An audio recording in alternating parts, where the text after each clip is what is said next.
Okay, this is Weather Outlook, and there's the new logo in case you're interested. We added that. I'm trying to update things a little bit as we go into October, so by in the middle of October, the site's going to look much more professional. And today's Tuesday. This is your update, and it's September 16th, and we're going to discuss the storm that's down by Virginia that's going to affect Delaware, parts of Jersey, Pennsylvania. It's going to keep our temperatures down. Pretty cold tomorrow, pretty chilly tomorrow. And it doesn't have a name, and I'm going to show you. I'm going to wonder why. Now, this is the precipitation right now that's coming through into the coast. And you can see, like, there's an echo here. There's like an eye down this way, and it's going to work its way across here. And it's going to bring rain up towards Pennsylvania.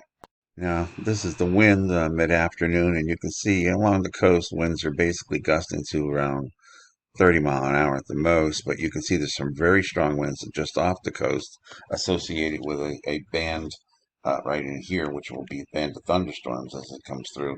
So when that comes through, there'll be some pretty heavy strong winds, maybe 40, 50 mile an hour winds with that as it comes along. Same thing up here in these brown areas up here. As it circulates around, it's about 4 o'clock. You can see these areas coming in now. This is, let's see if we can help you figure this thing out a little bit.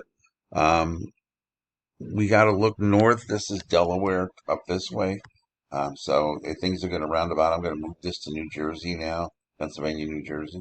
Now this is your wind this afternoon, and you can see it's just starting to affect like the Rehoboth area and our viewing area here. But along the Jersey Shore, there's just some gusty winds in the 20 mile an hour range. But as we go a little bit further in time here, you'll see the rotation, and then it'll start to move up a little bit, and it'll push up. The low will be in here, and then it'll work its way across. So we have winds, but it doesn't seem, unless you're along the coast, doesn't look like it's going to be that bad. Uh, Precipitation now, on the other hand, okay, let's back this up. This is this evening around 7 o'clock. You can see South Jersey, Delaware's getting into a banding. There's like one band here. There's another band down here. It's just like if there was a hurricane, but it's not. It's just a low pressure system coming in. If it had formed further south, it probably would have had a lot more time to develop. As we get to around midnight, you can see that first band up here is just kind of dying out. Here comes the stronger second band. You'll see some thunderstorms involved in this as it moves up, and then you can see it's a second band, and it's circulating from southeast to the northwest. Now, this is around 4 o'clock in the morning. You can see it's pretty close here to Wilmington. Philadelphia is getting close to it. South Jersey's getting some heavier rains, and it's going to rotate. It just depends on where the heavier band's set up. And that's what's going to make a difference on who gets what. And then we can move this ahead. This is around 2 o'clock in the afternoon. You can see the rain has made it up towards Allentown and Reading, Harrisburg.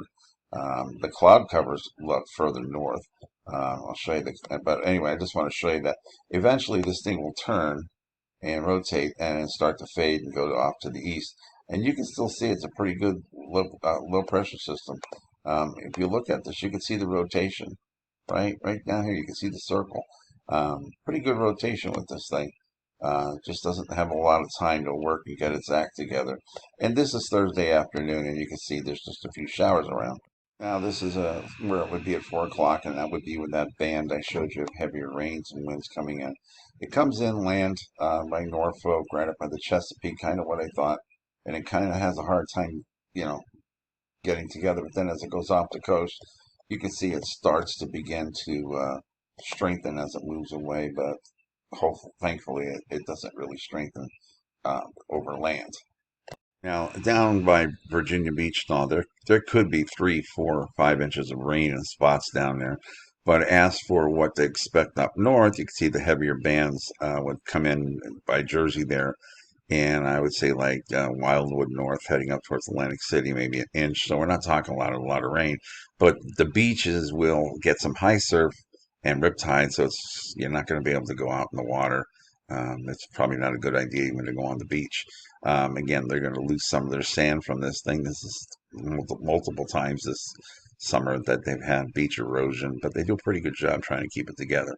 As you look towards the north, you can see the rain makes it up to Wilkes-Barre and Scranton, but you're only talking, 1 to 2 tenths of a rain.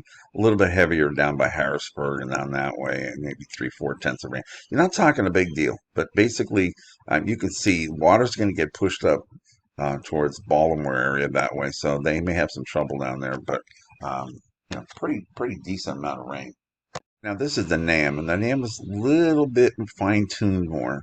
And you can see if you look at the NAM, it does show some heavier areas of rain in Pennsylvania where there could be an inch of rain over towards well, that looks like it could probably is just outside of Reading there where they get almost an inch, near Allentown an inch. And again, it all depending on the banding. But as you can see, it's like a half circle. You can see how it just kind of comes around and these bands come like that.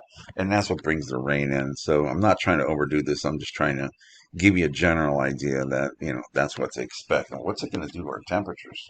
And this is about 4 o'clock in the afternoon, and you can see generally everybody's, 70s. Maybe Pittsburgh hits 80 because they're not affected by this right now.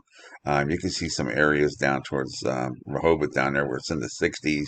Same thing for Cape May, Wildwood, heading up the coast towards Atlantic City, right along the waterfront there. Temperatures are all in the 60s, and that's because the winds are blowing off the ocean. And then as we move this thing overnight, and we get this thing till tomorrow morning, you can see that some cold air is trying to leaking into northeastern PA, but the circulation around us doesn't really allow a lot of cooling. And so temperatures basically, all come down in southeastern PA, Jersey, Delaware into the 60s, and then further west you go, where you get a little radiational cooling, temperatures drop into the 50s. Now tomorrow you can basically see where the clouds are at based upon the temperatures. Everybody that's in Pennsylvania in the southern half, basically maybe out towards Johnstown and over towards Altoona that way. Temperatures are in the 50s all the way across towards Sunbury, Harrisburg, Reading, Lancaster, down towards Philly, New Jersey, even up into the Poconos. Even Wilkes-Barre, Scranton may not get out of the 60s tomorrow. So pretty chilly day from mid-September. And then we move this around, and as we go into Thursday morning, you can kind of still see where the cloud cover's at. You can see the line basically goes back towards State College, and everybody to the east of that's in the 60s. And there's that higher elevation in parts of north central PA that get into the 50s. So temperatures pretty much stay status as long as this low's hanging around. But then as we go into the day on Thursday, the thing begins to move away. And what it does is it allows temperatures to climb into the mid 70s in a lot of areas. And even Philadelphia towards New York City, you can even touch 80 once that thing pulls away. So you can see just how much that storm affects everything. Okay, so this is Weather Outlook, and it was your forecast posted on the 16th of September on Tuesday. Again, if you have something you want to advertise your business or whatever, get a hold of me. It's not expensive. I'll make a 15-20 second video ad for you, or I'll just put your picture like this thing up there with the weather, and you can advertise your service, whatever you need. It's very cheap. Trust me, it's very cheap. Some people call me up and can't believe it. So, winter's coming, and the viewership on here goes a little haywire. Between two Facebook pages and the .com page and the YouTube page, we got about 70,000 people that follow. You get the word that gets out there, especially when the weather starts going downhill. That's when you start seeing more viewership. All right, everybody, take care. Be safe.